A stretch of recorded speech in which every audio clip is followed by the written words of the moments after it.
Setiap kali kita lalu tol, RM2.10, RM3.50, RM6, kadang-kadang rasa macam kecil. Tapi, cuba bayangkan kalau ratusan ribu kereta lalu setiap hari. Setiap hari selama 30 hingga 50 tahun. Bukankah tu nampak macam mesin cetak duit? Sebab apa?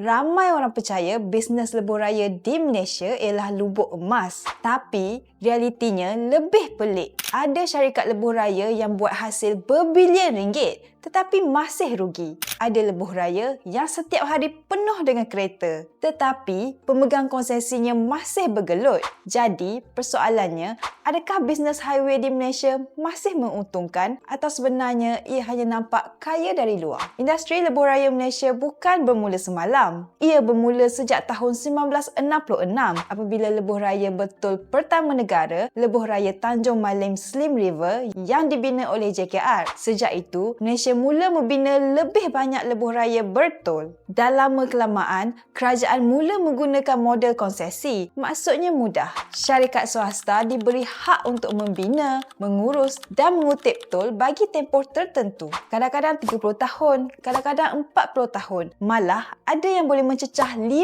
tahun. Di atas kertas, model ini nampak sangat menarik. Syarikat keluarkan modal untuk bina lebuh raya. Lepas siap, mereka kutip tol bertahun-tahun. Setiap kereta lalu, duit masuk. Setiap kali lori lalu, duit masuk. Setiap kali orang balik kampung, duit masuk. Sebab itu ramai melihat lebuh raya sebagai aset paling stabil dalam ekonomi. Tetapi, kenapa bisnes ini begitu bernilai di Malaysia? Jawapannya ada pada satu perkara. Rakyat Malaysia memang sangat bergantung kepada kereta. Setakat 2023, Malaysia mempunyai kadar pemilikan kereta yang sangat tinggi. Lebih kurang 495 buah kereta bagi setiap 1,000 penduduk. Ini jauh lebih tinggi berbanding banyak negara lain. Singapura hanya sekitar 114 kereta bagi setiap 1,000 penduduk. Korea Selatan sekitar 421. Turki pula sekitar 186.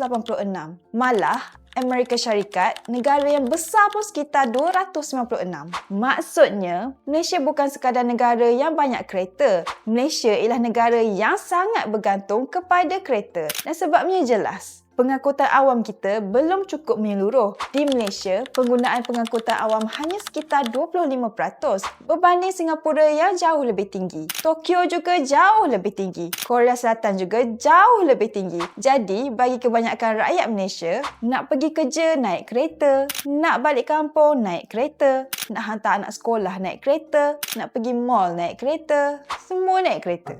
Dan apabila rakyat bergantung kepada kereta, lebuh raya menjadi laluan utama kehidupan harian. Sebab itulah lebuh raya seperti Plus, LDP, Kesas, Suka dan Elite boleh menerima ratusan ribu pengguna setiap hari. Berbeza dengan bisnes restoran atau retail yang bergantung kepada musim dan sentimen pengguna. Malah, lebuh raya ada permintaan yang lebih konsisten, hari kerja orang lalu, hujung minggu orang lalu, musim raya lagi ramai orang lalu. Jadi, dari luar, bisnes ni memang nampak seperti lubuk emas. Tetapi, angka sebenar menunjukkan cerita yang lebih kompleks. Contohnya, Plus Malaysia. Plus mengendalikan antara rangkaian lebuh raya paling penting di negara ini. Plus, NKVE, Elite dan beberapa laluan utama lain. Pada tahun 2023, Plus merekodkan hasil sekitar 3.6 bilion ringgit. 3.6 bilion. Itu angka yang sangat besar. Tapi, apa yang mengejutkan, Plus masih mencatat kerugian sekitar 148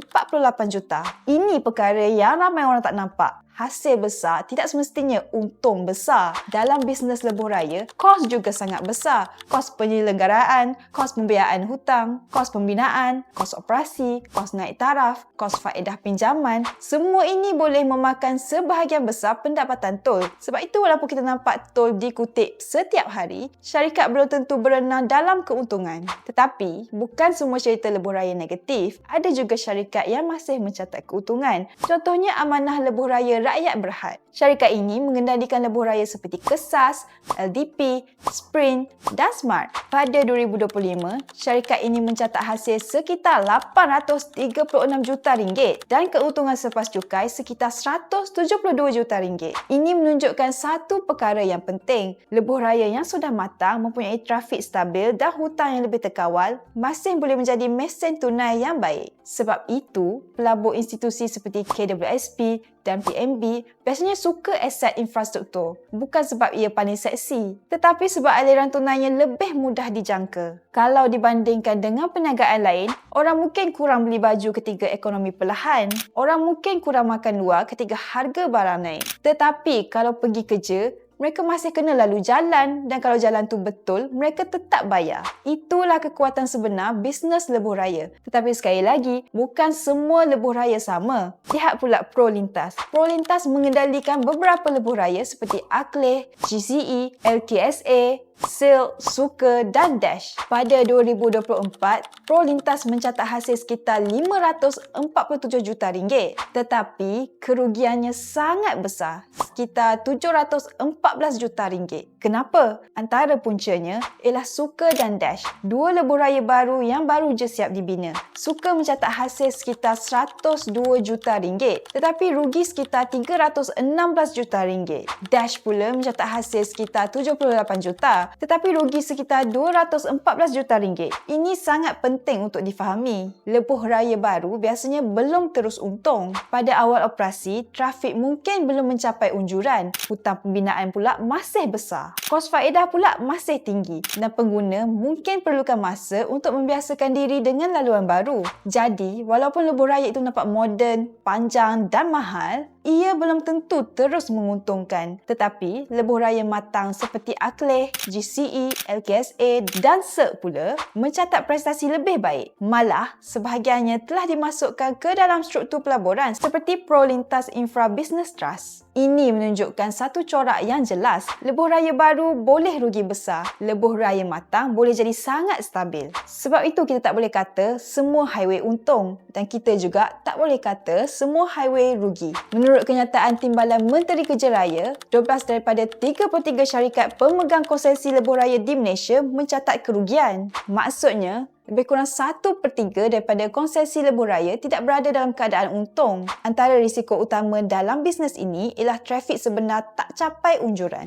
Contohnya, semasa projek dirancang, syarikat mungkin menganggarkan 200,000 kenderaan sehari. Tetapi, selepas siap, hanya 80,000 kenderaan yang lalu. Masalah kedua ialah kos pembinaan. Kalau projek lewat siap, kos boleh meningkat, bahan binaan naik harga, faedah pinjaman pula bertambah, kontraktor perlu dibayar dan akhirnya kos asal boleh lari jauh daripada bajet. Masalah ketiga ialah kadar tol. Dalam teori, syarikat konsesi boleh menaikkan tol mengikut perjanjian. Tetapi, dalam realiti politik Malaysia, kenaikan tol sangat sensitif. Rakyat marah, kerajaan pun tertekan. Akhirnya kadar tol mungkin dibekukan atau kerajaan perlu bayar pampasan. Jadi, syarikat lebuh raya berada dalam situasi pelik. Kos mereka naik, hutang mereka berjalan, tetapi kadar tol tak semestinya boleh naik. Dan itulah sebabnya bisnes ni tak semudah kutip tol terus kaya. Kita juga boleh lihat isu takbir urus. Kes melibatkan pengurusan Kanan Maju Holdings dan Sri Abu Sahid Muhammad membuka semula persoalan tentang industri lebuh raya. Kes yang dikaitkan dengan projek sambungan Max 2 menimbulkan persoalan tentang pengurusan dana, kelewatan projek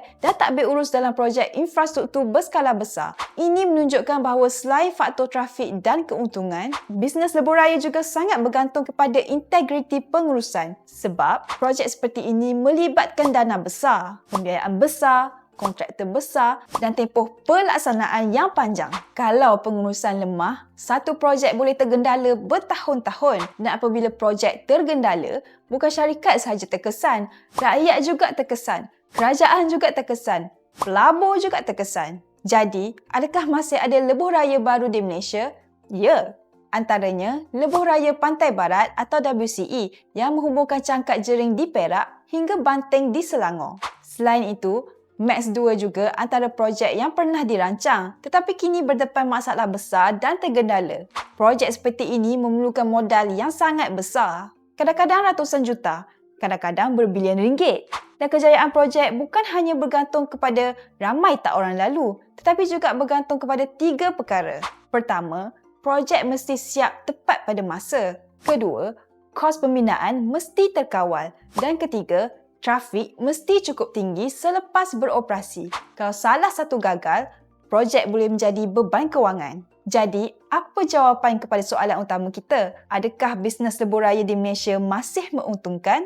Jawapannya, ya. Tetapi, bukan untuk semua orang. Lebuh raya yang matang, mempunyai trafik tinggi, hutang terkawal dan lokasi strategik masih boleh menjadi aset yang sangat menguntungkan. Sebab itu, lebuh raya lama seperti LDP, Kesas atau laluan-laluan utama tertentu masih menarik kepada pelabur. Tetapi, untuk projek baru, risikonya jauh lebih besar. Kos pembinaan semakin mahal, faedah pinjaman boleh berubah, kadar tol sukar dinaikkan dan trafik belum tentu cukup tinggi. Sebab itu kita boleh nampak situasi yang pelik. Satu lebuh raya boleh menjana ratusan juta ringgit hasil. Tetapi masih rugi. Satu lagi lebuh raya mungkin nampak tak terlalu gah, tetapi sebenarnya menjana keuntungan stabil. Inilah realiti sebenar bisnes highway. Ia bukan sekadar tentang berapa banyak kereta lalu, ia tentang hutang, kos, konsesi, politik, trafik dan masa. Akhirnya, lebuh raya masih akan menjadi industri penting di Malaysia sebab selagi rakyat Malaysia bergantung kepada kereta, selagi pengangkutan awam belum menjadi pilihan utama dan selagi bandar kita terus berkembang ke kawasan pinggir, lebuh raya akan terus diperlukan. Tetapi, persoalan yang lebih besar ialah siapa yang patut mendapat keuntungan daripada lebuh raya? Syarikat konsesi, pelabur institusi, kerajaan atau rakyat yang membayarnya setiap hari. Sebab setiap kali kita lalu tol, kita bukan sekadar bayar untuk menggunakan jalan. Kita sebenarnya sedang membiayai satu model ekonomi yang sedang berjalan selama puluhan tahun. Dan mungkin selepas ini, setiap kali anda dengar bunyi beep di palang tol, anda akan fikir 2 kali. Adakah ini lubuk emas atau satu bisnes besar yang sebenarnya jauh lebih rumit daripada yang kita sangka?